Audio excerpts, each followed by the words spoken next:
नमस्कार मंडळी. तर कुठल्याही देशाचा एखादा पदार्थ जेव्हा आपण भारतात बनवतो ना, त्याला आपलं भारताचा टच हा असतोच. त्याला इंडियन टच हे म्हटलंच जातं, कारण आपण त्या पद्धतीने बनवतो आणि आपल्याला असं असतं की तो पदार्थ मुलांना खाऊ तर घालायचा आहे, पण तो आपल्या पद्धतीने, म्हणजे मुलंही खुश आणि आपणही खुश. तर इथे मी भरपूर अशा भाज्या चांगल्या चॉप करून घेतलेल्या आहे. यापेक्षाही जास्त तुमच्याकडे असेल ना, तर त्या छान बारीक कापून घ्या.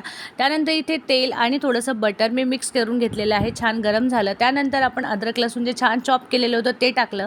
त्यानंतर कांदा, शिमला मिरची, गाजर, त्यामध्ये कॉर्न असेल तर कॉर्न टाका, मशरूम असेल तर मशरूमसुद्धा टाका आणि पनीर तर बनतं आहे, पनीरसुद्धा टाकलं तरी चालेल. तर पण माझ्याकडे जे इतकं अवेलेबल होतं ते टाकलेलं आहे. त्यानंतर इथे ना मी मॅजिक मसाला असतो, सोया सॉस, चिली सॉस हे सगळं टाकलेलं आहे. शेजवान मसाला जो होता तोही टाकलेला आहे आणि इथे बहुतेक लोकं नूडल्स टाकतील, पण मी इथे पास्ता टाकलेला आहे.